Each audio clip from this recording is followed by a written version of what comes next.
Guys, bale na kapag naasintahan na itong pinakaharap at likod. So ngayon, mag-umpisa na kami mag taas ng trusses. So bale, umpisa na namin magbubong guys. So ito guys, bale mag-aakyat na kami ng trusses.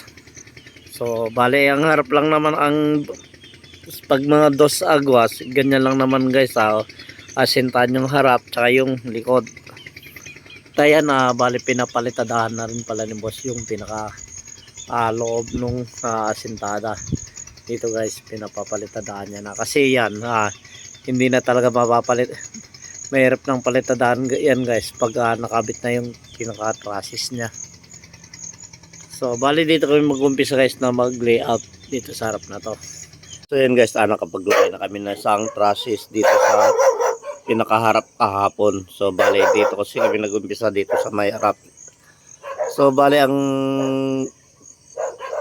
kailangan lang guys, magkapareho yung magkabilang gilid yung bulada. Kailangan pareho yung magkabilang gilid ng bulada. So bali 1 meter yung pinakabulada natin. At siyempre guys, yan, gilid na yan, pinalitadahan na rin. Siyempre mas maganda at napalitadahan na rin para hindi na mahirap palitadahan. So yan guys, so ganyan lang lamang guys yung mag layout ng trusses. So bale yan, kung nakita nyo may tansisa yan guys hanggang dun sa dulo. Bale nakanibil na rin yan guys hanggang sa pinakadulo. So bale nilagyan na natin siya ng tanse para yan na yung magiging guide natin.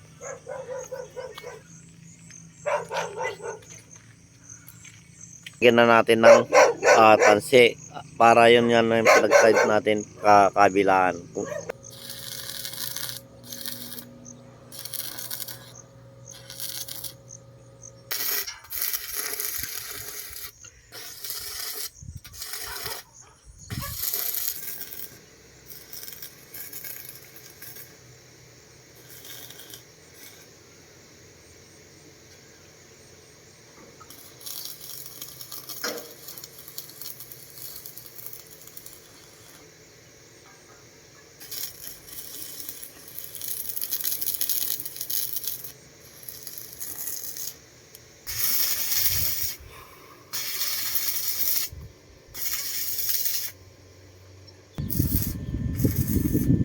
Pag-align na kami ng trusses. So bale ngayon naglalagay na kami ng mga C-purlins.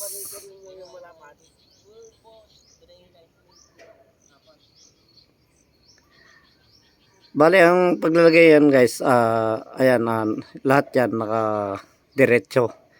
Ginamitan natin ng lever bar yung pinakagitna.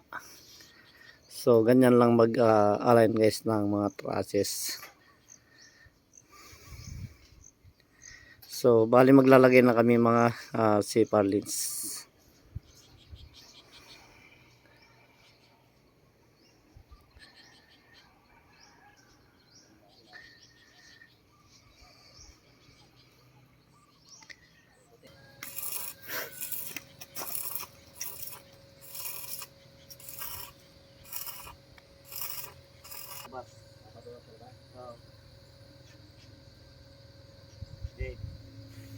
Sige, labas. Kaya na. O sige, yan. Next ka na. Saan masit?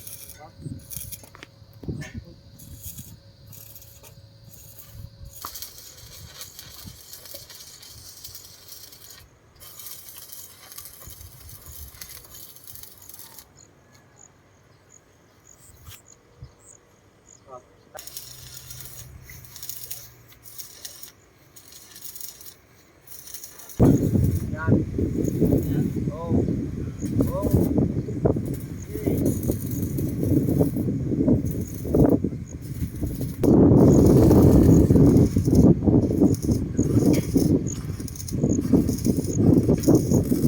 So bali guys, nakompleto na rin namin pati yung paglagay ng mga fascia board.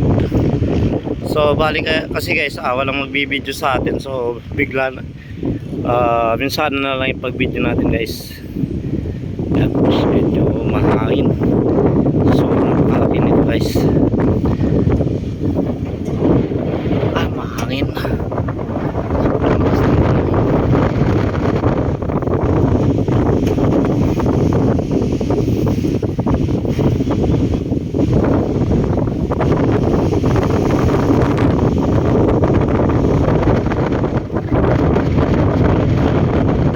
Bababa kayo.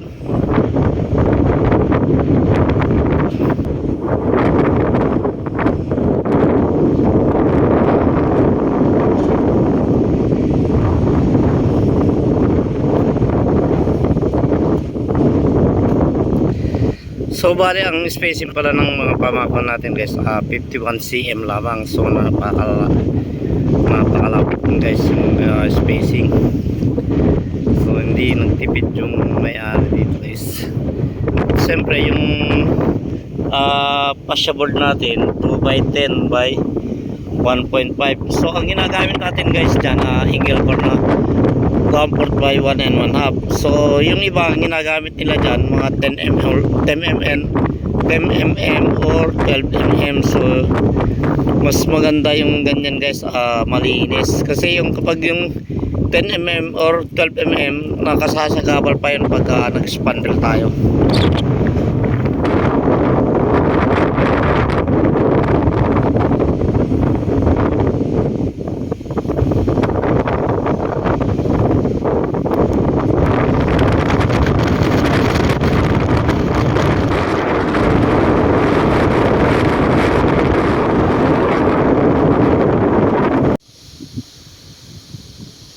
So bale yung mga nag-welding guys, inuulit namin na pinipinturahan.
Ayun, kalas ka.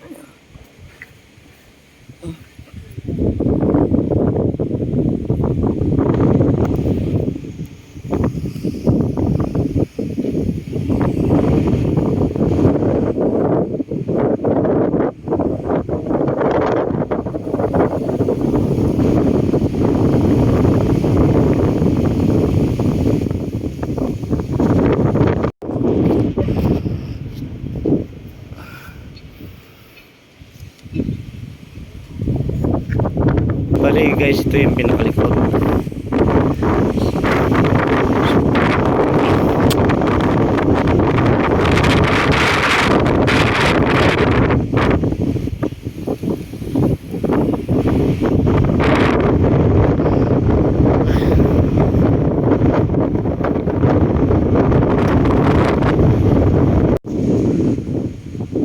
Bali ito yung pinakalikod guys. Yan.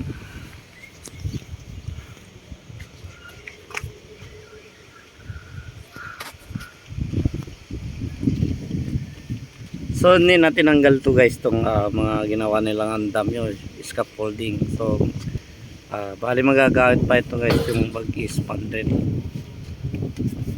At syempre yung mga magpapalitada.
Bali pala guys yung pinakaibabaw, nilagyan natin siya ng angle bar. So bali yun yung nilagyan natin ng angle bar para tumibay siya guys.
So bali ganyan lang guys ang gumawa ng mga trusses na dos agwas. Bali yan guys, nakapag-process na kami. So mag-umpisa na kami mag-geros. So mag-umpisa na kami mag-geros. So kung gusto yung video natin, like yung video natin, pinutin nyo ng notification bell para ma-update kayo sa mga video natin at mag-subscribe na rin. Maraming salamat guys.